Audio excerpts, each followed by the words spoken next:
Alright, so today I'm going to be tying a Marabou Muddler pattern that I came up with for both steelhead fishing and just generally fishing rivers and still water lakes.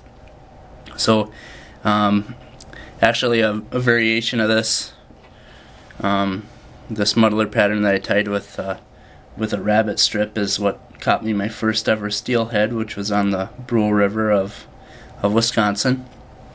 But I'm going to be tying the one with the muddler tail and wing for you today, so I'm going to get started here. The hook I'm going to be using today is just a hook from Cabela's, actually a dry fly hook, but I use it for most of my streamers, just a down eye, which will help get it inverted.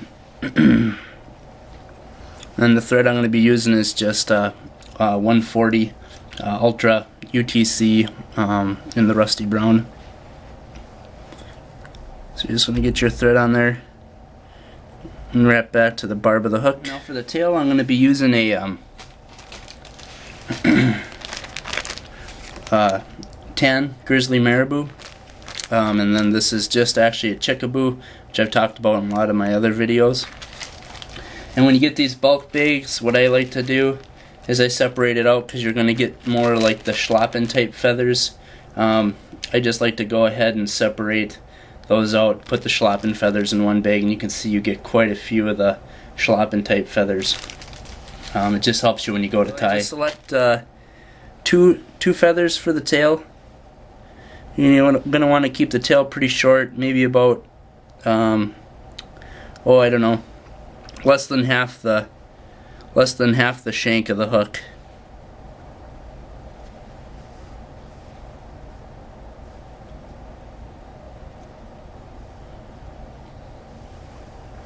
Just secure those in.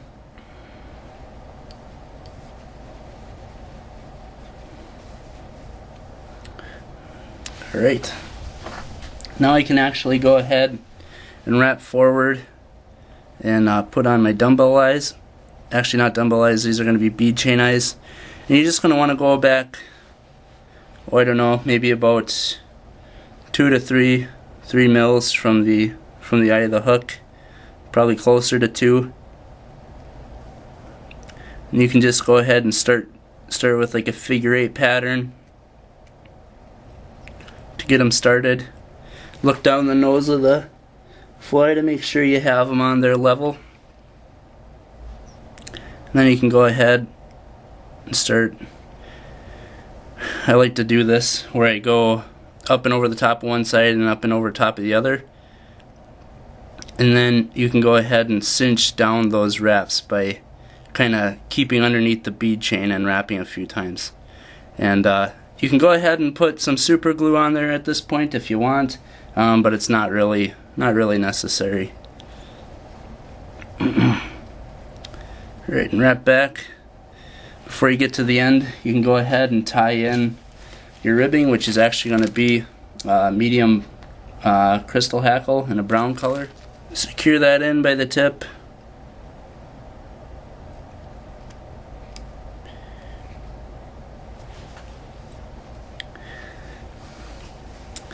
And then to build a body that'll be ribbed, I'm gonna use a gold sparkle braid. So just catch that in.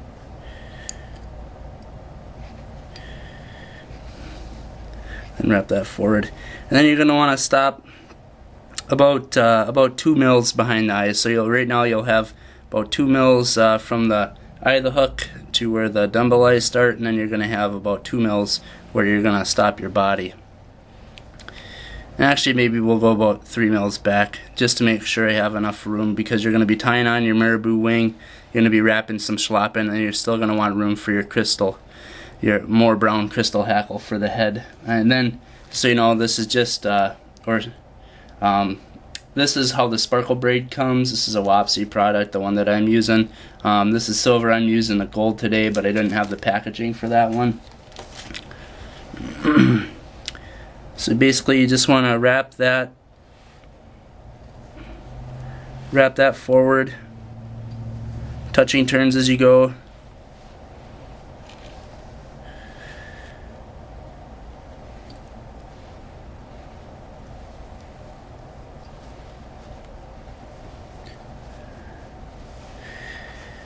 Alright, and that should do it.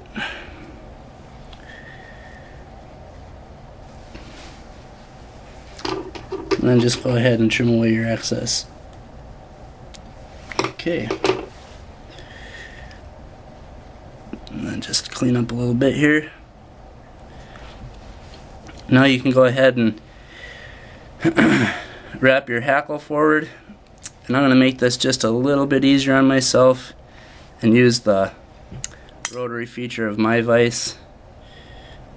So just go ahead and make sure you're not trapping in any of your tail fibers with the hackle. And then you can go ahead and just wrap this the same way you wrapped your sparkle braid. It's not really on there for durability. And this is where you can kind of control how much of the gold shows through on this fly, because there's going to be a lot of other materials kind of covering this. I like to just go ahead and wrap this ribbing fairly sparse. You know, maybe 6-7 wraps up to where you had stopped the body. We'll go ahead and do one more turn here. Okay.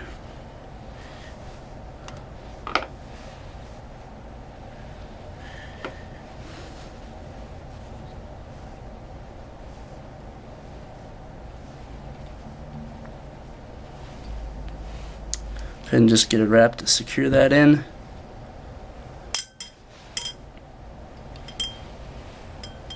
Great. And then trim away your excess.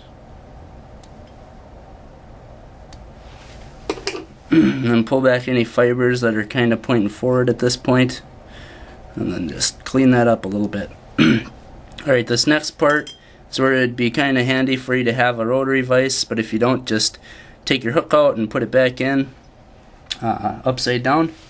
And so now what I've got here is I've got three of those marabou feathers where I've just, or chickaboo actually, where I've lined up the tips here.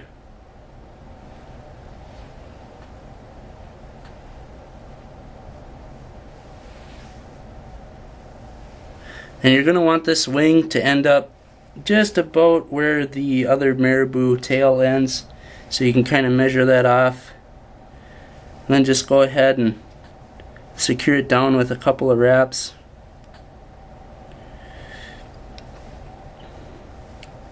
Some of these, because they are so wispy towards the end, they get kind of hard to work with, but just be patient with them and they'll work for you.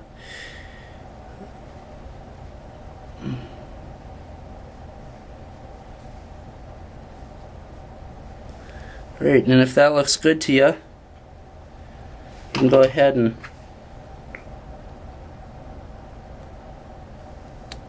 trim those.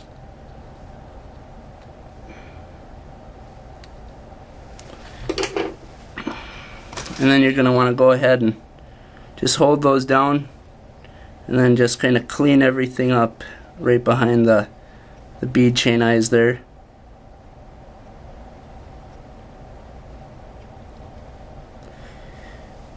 Alright.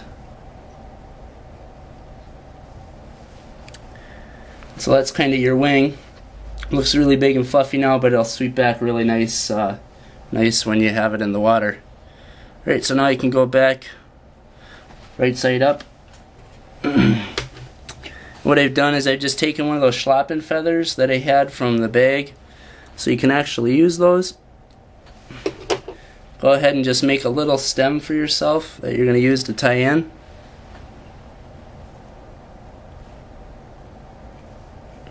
Secure that in. You're just going to want to do a few wraps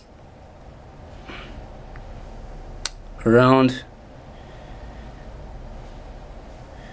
You really don't need too much, maybe 2 or 3 wraps, one on top of another.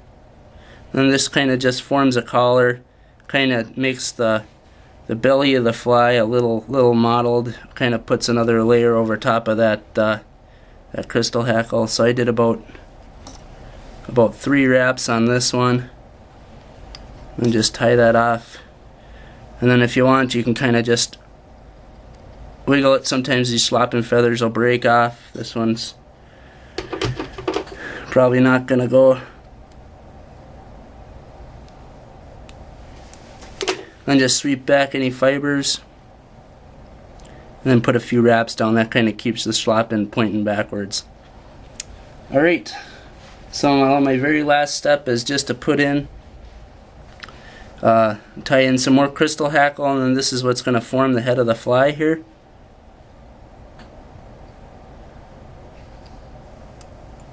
And then go ahead and bring your thread to just behind the hook eye. And at this point I like to invert it just so I can see how it's going to turn out. And then just wrap one turn, touching the next. This just kind of builds up that head of the muddler minnow here. Then you can go ahead and just kind of figure eight it through the bead chain eyes.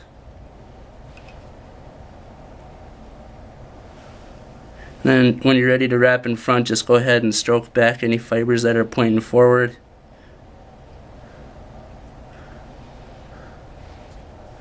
And I'll maybe go one more turn and call her good. And then just tie it off here.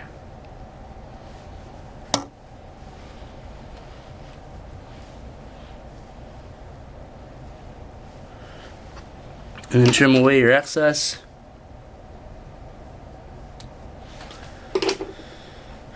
Alright, now I'm going to go ahead and just bring it back, stroke back any fibers, and then just wrap a nice head on there. And you might have a few of those crystal hackle fibers that are pointing forward. You can go ahead and trim those after you whip finish. I'm going to go ahead and whip finish this fly real quick. Just 1, 2, 3 wraps is good.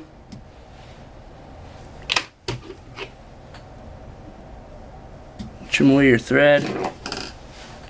Get any of those fibers that are kind of down around the hook eye. And that's basically your fly. Like I said, a variation of this caught me my first steelhead on the Brule. I really like this pattern. It being that it's inverted the way it is, and it has basically the wing and the tail are just slightly longer than the hook. You're not going to get a whole lot of short strikes on this fly. It's not an incredibly large fly.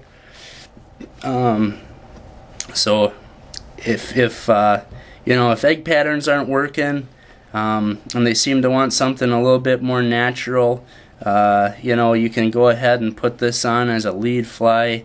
You know, if you want to fish a nymph below it, it's got enough flash to be somewhat of an attractor pattern, but it still kind of maintains some of the more natural colors. And it's got the you know, the mottled chickaboo feathers, which I think really kind of imitate a Sculpin, which is basically what a muddler minnow imitates. They kind of have a mottled back, that kind of thing. So I don't know, give this fly a try, and I hope it works out for you.